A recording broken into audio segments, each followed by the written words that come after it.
Nossa, isso pareceu tão stravinskiano, né?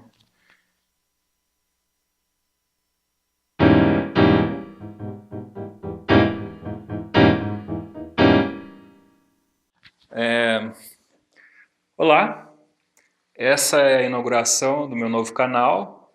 Eu sou o Tuizin, sejam bem-vindos. Esse canal é um canal onde eu vou falar sobre muitas coisas, vou falar sobre tudo, todas as coisas, né?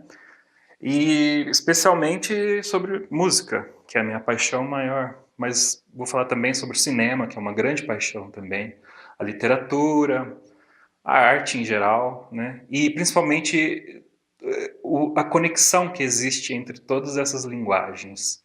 Um dos objetivos desse canal, né, é o de quebrar alguns paradigmas, né, talvez. Eu resolvi falar sobre um compositor que ele é o melhor dos dois mundos em pessoa. O Mahler, Gustav Mahler. Então, falando disso, a gente vai entender outras coisas, né? Por exemplo, que não deveria existir esse preconceitozinho que existe entre músicos eruditos e músicos populares, né? É um preconceito bobo, assim, é sem sentido, né? Teve a mesma origem, né? E se desbocou no mesmo lugar. Quando a gente fala de origem, a gente vai falar lá da antiguidade, né? E a modernidade, né? A música contemporânea, que o século XX, século passado, né? Foi o século de maior efervescência no jazz, por exemplo, né? Foi o século do jazz. O jazz é música popular, né? Então, o jazz atingiu um apogeu tão abstrato, né? Que começou a trabalhar, inclusive, com atonalismo. E atonalismo é do departamento da música erudita, vamos dizer assim, né? O primeiro atonalismo foi o dodecafonismo, né, de Schoenberg, lá na primeira metade do século passado. Então, esses vínculos são muito interessantes, que eles vão poder ser associados diretamente com esse compositor aqui, o Gustav Mahler. Então, o Mahler, ele foi um regente também, o Mahler. Ele regia Wagner de cor. Isso era uma proeza, ninguém fazia isso, né? E essas regências, essas imersões, vai fazer com que ele seja um compositor com triunfos e prestígios, né? Quando a gente fala de Mahler, a gente fala de tempo e espaço. E música é tempo e espaço. Por que música é tempo e espaço? Porque música é horizontal, horizontal é tempo. Na partitura é fácil de entender isso, né? Você tem, por exemplo, uma nota que está soando ali dentro do tempo. Isso é natural, a natureza mostra isso para nós. E quando você tem duas notas, por exemplo, você pode ter uma perto da outra, né? Uma mais perto da outra ainda. A gente está falando de duas notas, né? Estou falando de Ré e de Mi aqui, duas notas aleatórias. Ou elas podem estar mais distantes, né? Entendeu a diferença? Mais próximas, mais distantes. Ou elas podem estar muito mais distantes, uma ser reproduzida num compasso e a outra lá no 15º compasso, e só ter as duas, e um silêncio entre essas duas. E o silêncio também faz parte desse lugar horizontal, né? E o vertical da música também, que é a frequência, as frequências de notas. Você tem as notas mais graves e as notas mais agudas, né? E essa extensão é muito distante. Nosso ouvido não consegue captar muito mais que isso, né? Não que essas notas do piano, mas com uma certa frequência mais aguda e mais grave, ou seja, mais fininha e mais grossa. E isso aqui é para o músico e para o não músico também. O músico é um ser estranho, ele entende as coisas de uma maneira bem particular dele, né? E o leigo, que não sabe nada de música, também sabe, né? Ele sabe ouvir música, ele sabe gostar de música, então ele sabe também. É para todo mundo, né? A música é para todo mundo. O conhecimento também. Bom, o Mahler, como eu disse ali atrás, é o melhor dos dois mundos em pessoa, né? O que significa isso? Significa que o Mahler foi um homem duplo. Homem duplo. Essa é uma expressão que um regente, né, um maestro, um dos maiores maestros que já pisaram aqui no planeta, o Bernstein, que é o especialista maior em Mahler, né, também. Regeu muito Mahler. E não só regeu, mas entrou lá dentro, né? Ele, então, é filho de judeus que não se amam, né? Então a duplicidade dele começa antes de nascer mesmo, né? Antes mesmo de nascer. E ele nasceu num lugar que é uma fronteira. Ele está entre o leste e o oeste europeu. Aí ele vai ter essas duas influências, né? E isso vai estar refletido explicitamente, implicitamente nas sinfonias, né? Eu apontei para cá porque ele tem várias sinfonias, ele tem 9 sinfonias. Essa é a primeira sinfonia em Ré maior. É uma experiência visceral, assim, ouvir essa sinfonia com a regência do Leonard Bernstein, o maestro que eu citei ali. Enfim. E ele vai ter a segunda sinfonia, a terceira. Ele tem 9 sinfonias, igual o Beethoven. O Mahler, na verdade, teria 10 sinfonias. Começou a escrever a 10ª, mas parou. Acho que morreu. Ele morreu em 1911. Ele é de 1860. E quem nasceria em 1862, 2 anos depois do nascimento dele, foi o Debussy, compositor francês, né? Que é engraçado que quem não vem de Debussy vem de Mahler. Não existe outra alternativa. Na nossa música de hoje mesmo, na música do futuro, e na música do passado, na música de todos os tempos. O Mahler vai estar numa triagem de compositores alemães, desde o Bach, depois Haydn, Mozart, Beethoven, Brahms, Schubert, Wagner, aí é o Mahler, né? E depois do Mahler também, o Schoenberg, o Berg, o Webern e o Stravinsky, que vai estar também, né, em Debussy, que tem uma triagem muito diferente do Mahler, que vai influenciar, né, o Stravinsky. Vão ser técnicas parecidas, técnicas de composição, né? O nosso Villa-Lobos, aqui no Brasil, que vai ter muita influência de Debussy, dessa técnica debussiana, e também o Bartók e muita gente, os austríacos e alemães e todo mundo. O Debussy já vai estar dentro de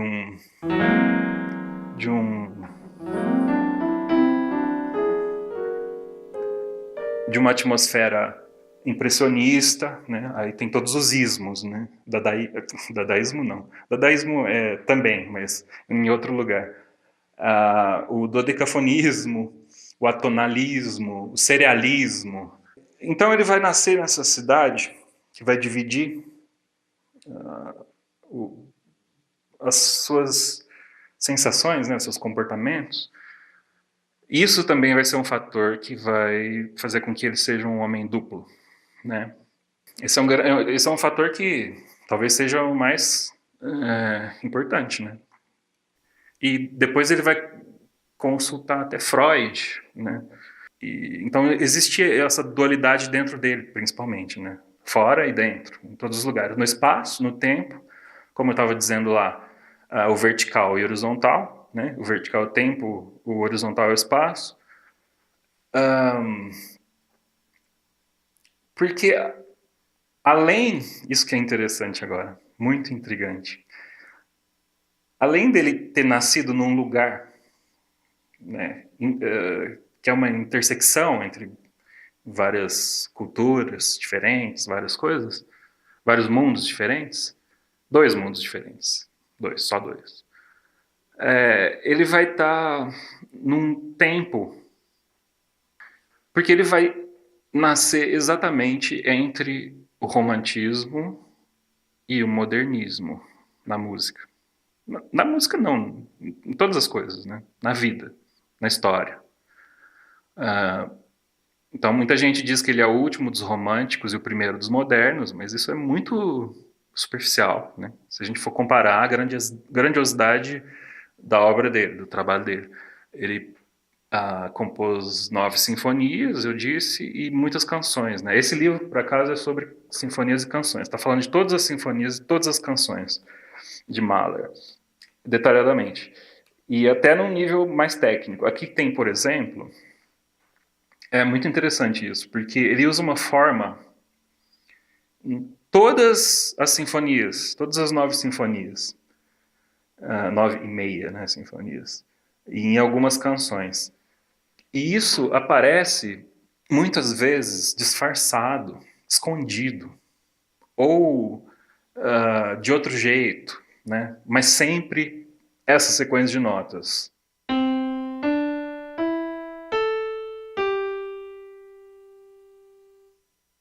Isto é, Dó, Ré, Mi, Lá, Sol. Isso já faz parte, por exemplo, do processo de composição. Tá gravando? Tá. Do compositor moderno. Então ele estava nesse tempo, final do século XIX, comecinho do século XX, duplicado também, né? Duplo. Coitado, é lamentável, né, pensar que uma pessoa teve tantos conflitos o tempo todo. A esposa dele, por exemplo, a Alma Schindler, não conseguia conceber o fato de, por exemplo, ele segurar a filha dele, criança, num dia, e no outro dia ele escreveu uma peça com texto sobre o funeral de crianças, né? Aí passou 2 anos, essa filha mais velha dele, que ele mais gostava, faleceu. Ficou doente e faleceu. Imagina a turbulência psicológica e emocional de tudo isso, né? Mais que traumático e ao mesmo tempo triunfal, entende? Então tudo era duplo mesmo, né? Então eu pensei em, sei lá, em mergulhar talvez em 2 sinfonias do Mahler aqui. A primeira sinfonia e a quarta. O que é sinfonia? Sinfonia é o lugar da música, né? Por excelência, a sinfonia é o lugar da música. A sinfonia, né? Ela é formada de movimentos, geralmente tem 4 movimentos, 5 movimentos, 6. E cada movimento tem uma coisa diferente, uma atmosfera, uma ambientação diferente, coisas diferentes. Mas existe esse fio condutor, que eu dei o exemplo ali do Dó, Ré, Mi, Lá, Sol. Isso pode ser um motivo, pode ser um tema, pode estar num motivo, pode estar num tema, está em qualquer lugar. Então essa primeira sinfonia, eu queria apontar para um lugar especial dela, que é o terceiro movimento. Porque antes dele, a gente já passou pelo caos, né, várias vezes, e voltou para um lugar atemporal, que é o vertical da música que eu falei ali. Por exemplo, Beethoven mesmo, na Nona Sinfonia, o movimento mais introspectivo vai estar, por exemplo, sem tempo, atemporal. Está parado, não está andando para lugar nenhum.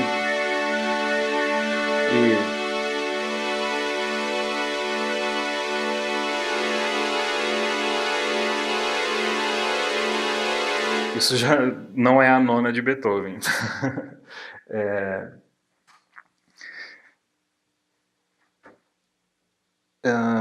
Aí você vai ter, por exemplo, variações ali, né? Mas sempre adágio, sempre se deve suonare tutto questo presto. No, na indicação da Moonlight Sonata do Beethoven está escrito isso. Então já não é só a música, né? A música já é uma trama cheia de personagens, né? Que se desentendem, entram em acordo. Acordo, por acaso, de notas, que é o acorde. Acorde é um acordo de notas. São várias notas tocadas ao mesmo tempo. Quem revitalizou o Mahler, por acaso, foi o Schoenberg, compositor que veio depois dele. Eles se conheceram, o Mahler ouviu as primeiras composições do Schoenberg e disse que não entendeu. Gostou, mas não entendeu. Mas que ele tinha razão, porque o Schoenberg era jovem e jovem tem razão. Mas ele conheceu o Bruckner e que mudou a cabeça dele da água para o vinho. Então, isso foi bom para ele. Foi bom porque ele viu também que existia dois mundos, né? Depois disso, ele passou a considerar a sinfonia como edificação do mundo.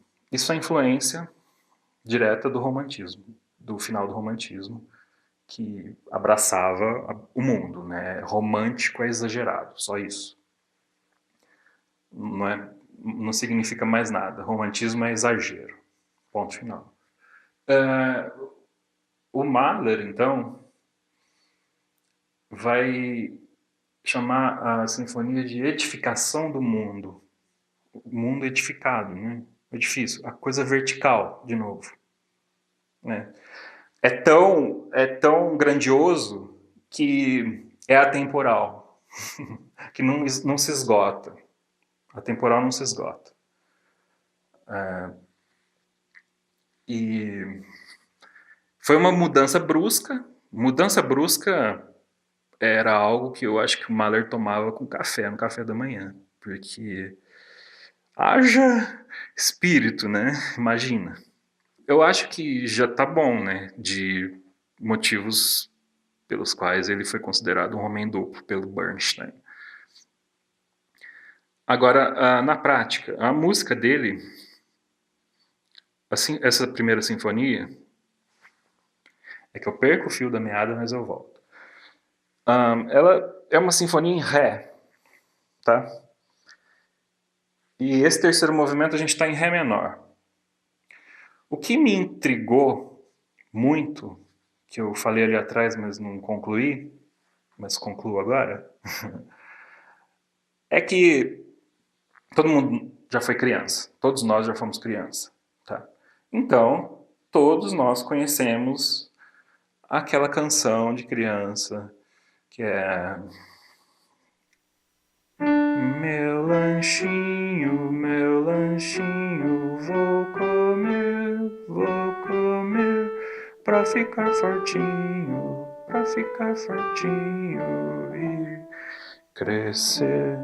e crescer, Quem não conhece a música ou não foi criança ou é surdo, né? E tá, o que tem a ver essa musiquinha de criança com o terceiro movimento da primeira sinfonia de Mahler, que é de 1888.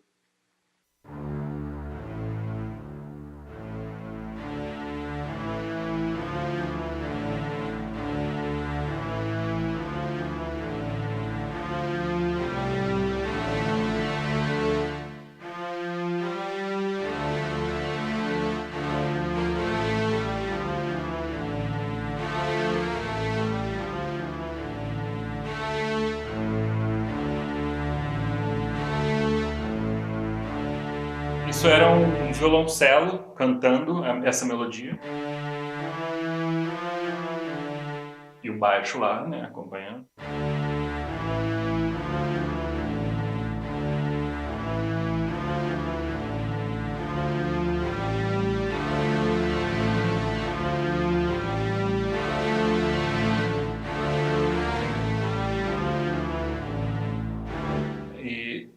Depois entra um clarinete no mesmo registro grave.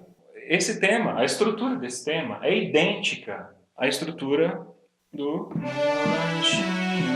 meu lanchinho. Tá, e é coincidência? Será que é coincidência? A estrutura pode ser igual de qualquer samba pode ter uma estrutura igual, qualquer jazz pode ter uma estrutura igual. Mas não para por aí. Se Meu Lanchinho, que é uma canção popular da infância, a gente está em Ré maior, por exemplo.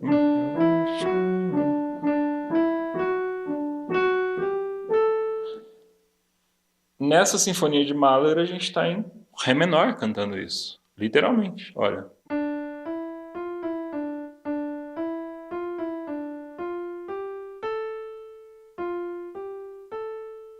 Aí a gente volta no Meu Lanchinho. O Pra Ficar Fortinho é.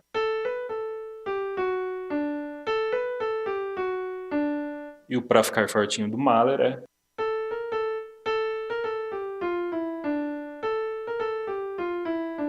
Olha a semelhança.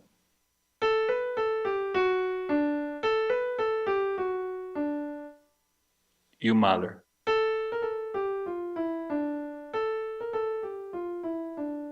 Depois o E crescer também. Olha só. Ficar fortinho, pra ficar fortinho. Do Mahler, então. Né?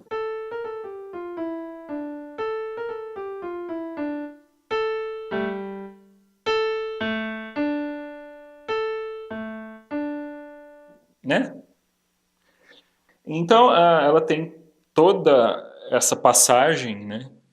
Que a gente chama de tema A. Toda sinfonia vai ter o tema A e o tema B. O tema A geralmente é um tema mais objetivo, né? Ele apresenta as personagens, ele fala mais, né? E o tema B é um tema mais introspectivo também. O tema B geralmente é mais cantado. A gente pode lembrar, por exemplo, da Quinta de Beethoven.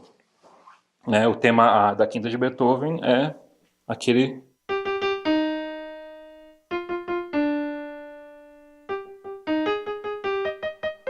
Né? Todo estruturado, né? Rítmico também. E o tema B é mais reflexivo, né? Mais cantado. Né?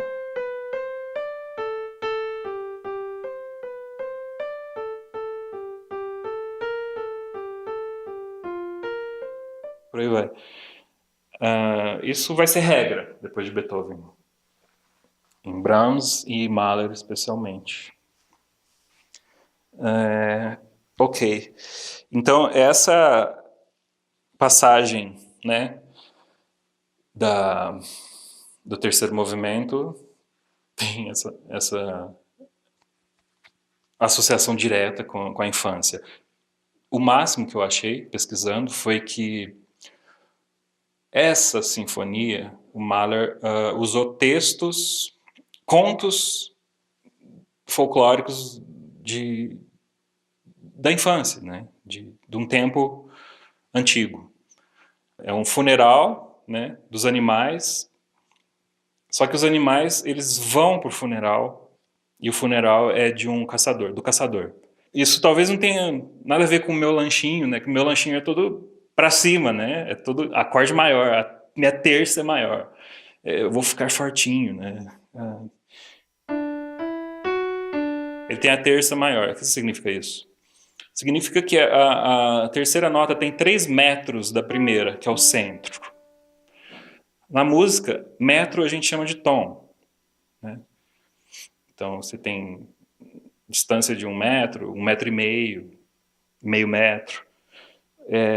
E no Ré menor, que é a Sinfonia de Mahler, essa terça é diminuída, ela é meio metro para baixo. E isso vai fazer toda a diferença nas escolhas de tonalidade para os momentos determinados da música, que geralmente vai estar contando uma história, né? É uma trama com essas personagens. Enquanto a primeira sinfonia tinha todo essa miscelânea de elementos, né? Por que elementos? Por que miscelânea de elementos? Mahler, então, vai estar num período moderno e romântico. Romântico moderno, moderno romântico. O que o compositor moderno faz? Ele escolhe coisas e monta essas coisas. Que coisas? Ritmos, harmonias, sequências de nota, tudo. Contrapontos. E essa montagem vem de longe. Se ele está nesse lugar ocupando a pele também do compositor moderno, metade, né, 50% exato, ele vai fazer isso, ele vai montar a sinfonia, né, com elementos variados. Nessa primeira sinfonia, ela é tão didática por si só, que, como diz o Vladimir Safatli, que é um dos nossos maiores especialistas de música contemporânea e filósofo, professor na USP e tal, ele afirma que a primeira sinfonia de Mahler pode ser interpretada como ruínas. Por que ruínas? Eu vou explicar porque é um tema estético muito relevante, especialmente para a estética musical, né? O Hegel, filósofo alemão, ele dizia que, nas suas lições de história da filosofia, não, de filosofia da história, que são duas coisas muito diferentes, né? Enfim, ele dizia nessas lições que os persas foram o primeiro povo a entrar na história, de fato. Porque a Pérsia foi o primeiro império a desaparecer. E deixou para trás a mobilidade, a inquietude do que poderia só ser expresso como ruínas. E é interessante porque isso nos faz pensar o que exatamente são essas ruínas, né? Não são restos do que ficou no passado. Muito pelo contrário, é a prova concreta de que o passado sempre foi animado por essa instabilidade esquisita, né? O primeiro povo histórico desapareceu. O que significa isso? Que o seu material já era gasto, né? Já era efêmero. E essas ruínas vão atormentar muito a arte moderna. Sempre. Vai assombrar a arte moderna muito, muito mesmo. Um dos sonhos modernistas sempre foi o de buscar um acontecimento de ruptura. Talvez na música, o dodecafonismo seja o maior exemplo disso, né? Porque é uma tentativa, é um sistema, né? Que vai trabalhar com elementos musicais também que sempre existiram, né? Sempre existiu essa ideia de espelho, né? De retrógrado, de partitura, na partitura mesmo, espelhada, né? Séries. E isso vai ser levado às últimas consequências no dodecafonismo, né? Como a arte moderna sonhava, tinha esse sonho, era impossível também, por outro lado, se livrar do pesadelo de que essa linguagem estética arruinada nunca morre. A quarta sinfonia de Mahler, ela vai buscar alguma coisa do classicismo, do período clássico, né? E vai estar ali junto com outras coisas, com uma rítmica que vai desbocar talvez depois em Stravinsky, né? E porque a sinfonia, na verdade, ela começa com notas, eu acho que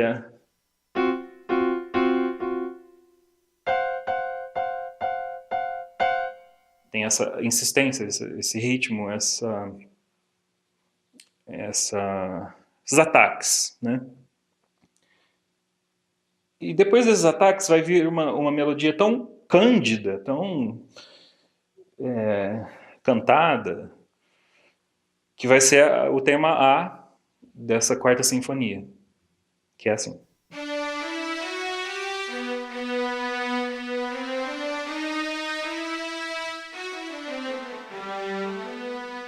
Por aí vai. Então, isso é muito parecido com as sinfonias de Haydn, com as sinfonias de Mozart, lá no classicismo. Olha só.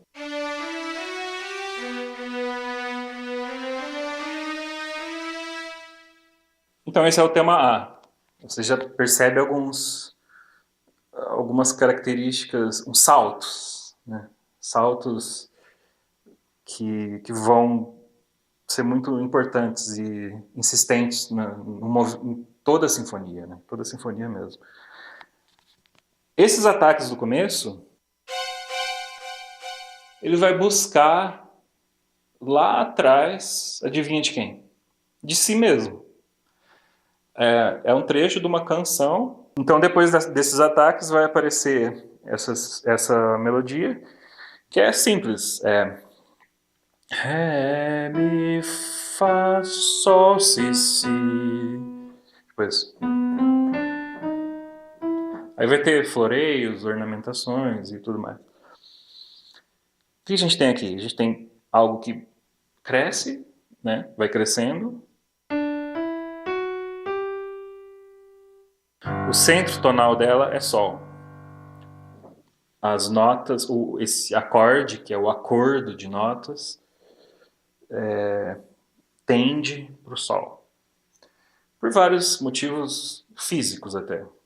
Até não, principalmente. Só por motivos físicos. Eles se atraem e entram em acordos, em acordes. Então, olha só. Desse Sol que eu cheguei até o centro tonal e pulei uma sexta para baixo, né? É como se você tivesse numa escada e tem 6 degraus, né? Aí você salta do 6º degrau pro térreo.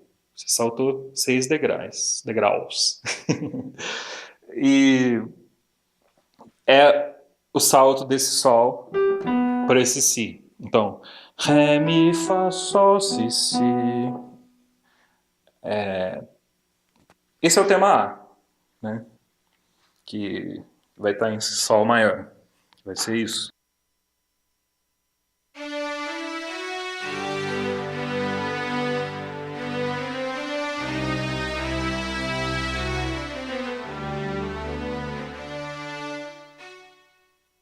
Mais ou menos isso. Então a gente tem uma tonalidade já, que é Sol maior. A gente tem uma melodia, né? E depois vai ter o baixo, vai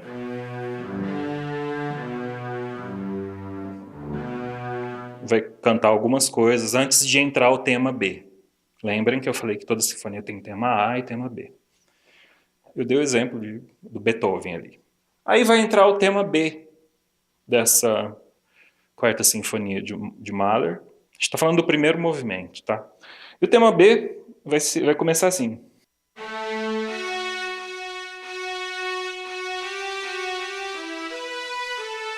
Mais ou menos isso. Como é que ele começa? Lá, Fá, Fá, Fá. O que é esse salto? Parece que a gente já ouviu isso em algum lugar antes, não já?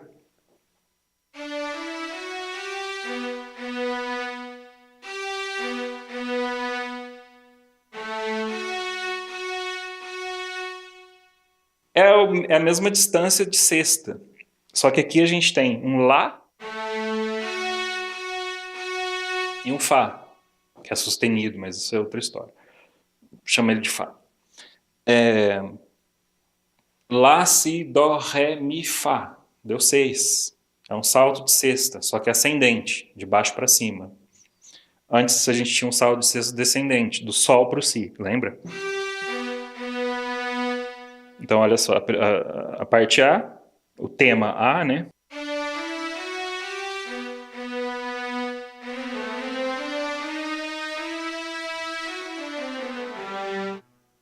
E depois de de uma certa passagem chega o tema B, que é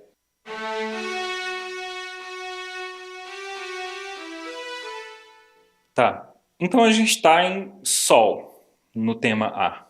Está na tonalidade de Sol. Lembra que tudo apontava para Sol. Às vezes distanciava um pouco, mas voltava. Então no tema B, será que a gente está em Sol?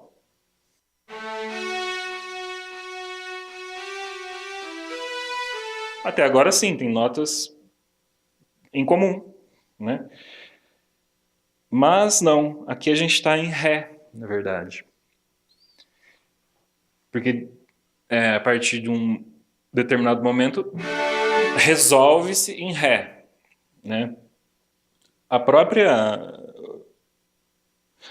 próprias duas primeiras notas, esse intervalo de sexta,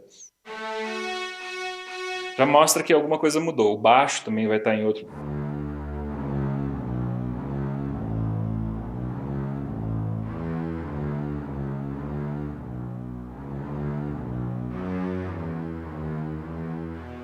Não é isso não, mas eu dei um exemplo para denotar que a gente está em Ré, em outra tonalidade.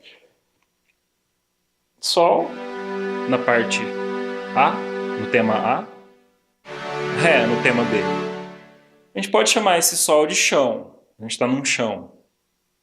A gente está confortável aqui, né? Está em Sol. E no tema B, será que a gente está suspenso?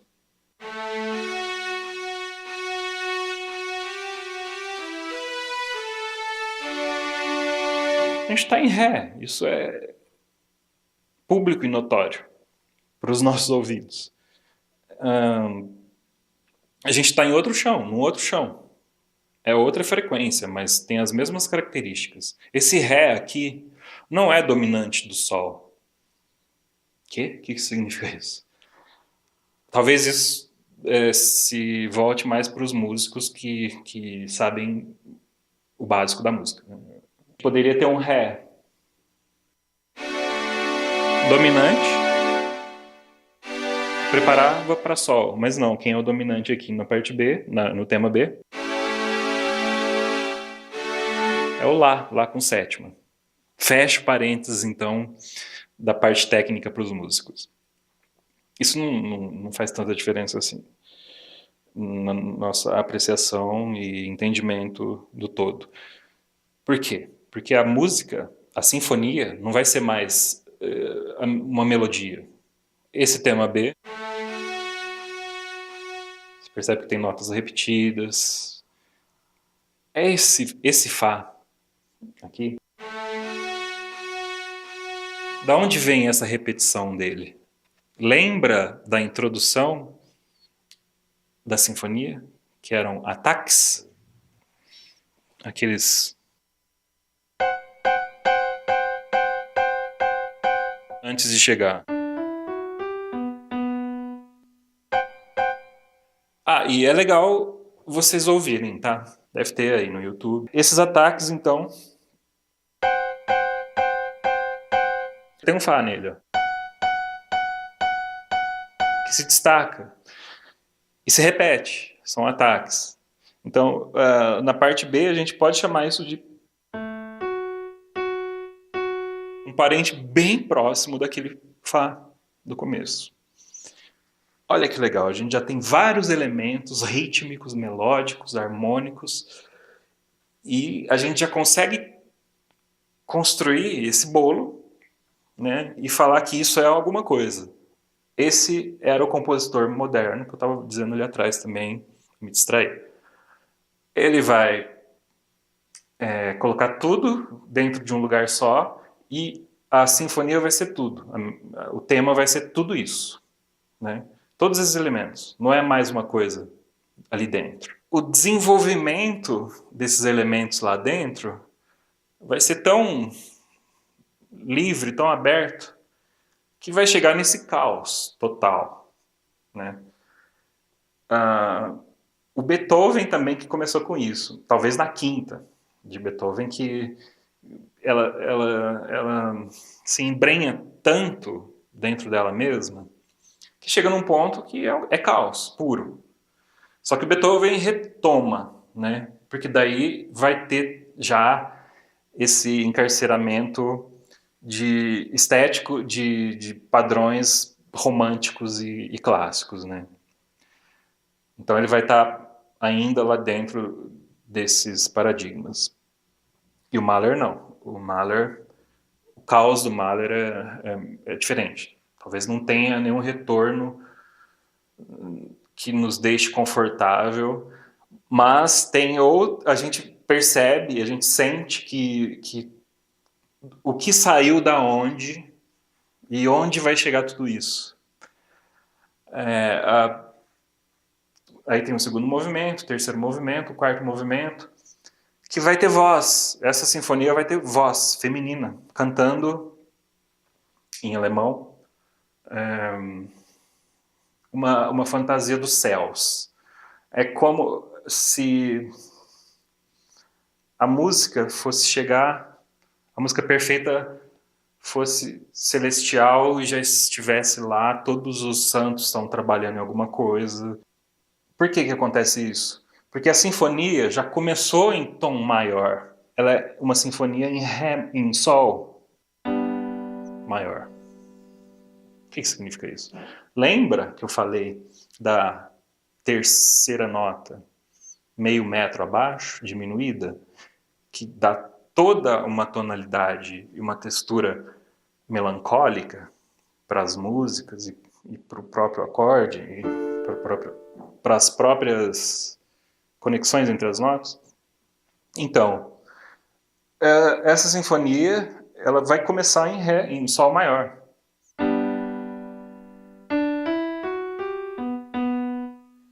A gente está em sol. E sinfonia, o papel das sinfonias antes era chegar, também um dos papéis, né? Era chegar num apogeu. Por exemplo, a nona de Beethoven. Não, antes, a quinta. Quinta de Beethoven. Ela é em dó menor. Primeiro movimento. Isso aqui é dó menor. É o primeiro grau menor. E o dominante dele, que chama para ele. E ela acaba, adivinha na onde? O último acorde do último movimento dela é um dó maior. Ela acaba em dó maior. E reforça, é um dó maior super reforçado. Vale a pena ouvir também a quinta inteira do Beethoven. Todos os movimentos. E depois a nona. A nona de Beethoven, mesma coisa. Ela tá em ré menor.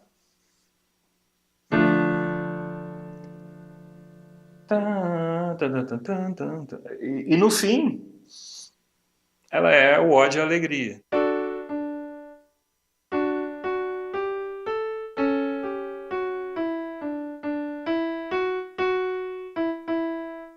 E tem aquela explosão de felicidade, de alegria, é o ódio e a alegria, né, que é um texto de Schiller, que denota que a gente chegou num lugar celestial, né? Então ela começa em tom menor, porque a distância, o trajeto da tonalidade menor para a tonalidade maior é gigantesco, é infinito. É apenas uma notinha que muda, que sobe, a terça menor para a terça maior. Só que em Mahler, ele começa já a quarta sinfonia em sol maior. Porra, e o que é maior que maior? O que é maior que o sol maior? Não tem. No próprio texto, ela vai estar cantando em alemão que a música lá dos céus, onde ela está, onde todos estão, até quem foi convidado, né, nós, os convidados, não há música tão bela quanto a música celestial, etc.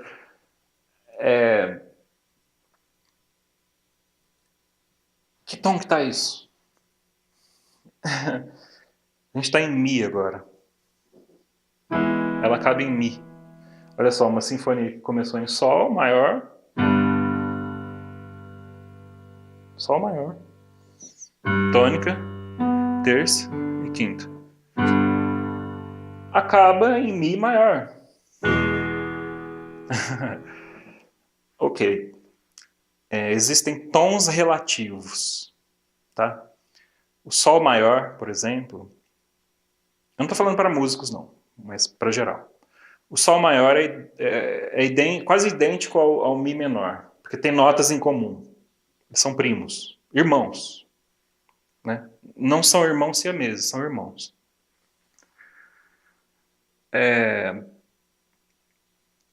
E esse Mi, o Sol, é a terça do Mi. Ou seja, Mi, Fá, Sol. Só contar, o Mi é a primeira, então o Fá é a segunda e o Sol é a terceira. Lembra? Dó, Ré, Mi, Fá, Sol, Lá, Si, Dó. Então depois, no fim, a gente vai ter esse Sol sustenido, que é a terça maior de Mi, que é o irmão gêmeo dele, elevado meio tom, que faz toda a diferença também. Entendeu como foi importante a nona de Beethoven? Tinha até voz. Muitos dizem que a música pura é a música instrumental. Ok, a música pura é a música instrumental porque ela não tem um programa.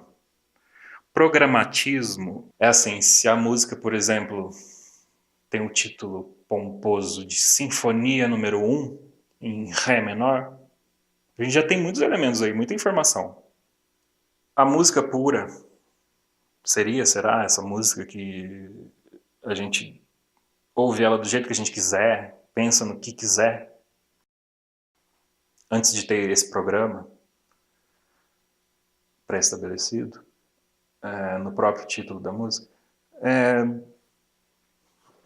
Não é, porque as maiores obras dos maiores compositores de sinfonias, que é o auge da música instrumental, definitivamente, inquestionavelmente,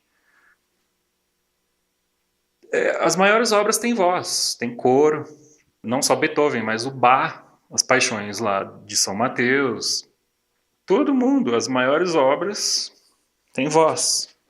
As óperas de Wagner, Tristão e Isolda, o Ciclo do Anel, né, e tudo, são grandes obras da música, de verdade. Então é outra contradição, né, outro paradigma que é interessante quebrar. E acho que era isso, não tenho mais para onde ir, né?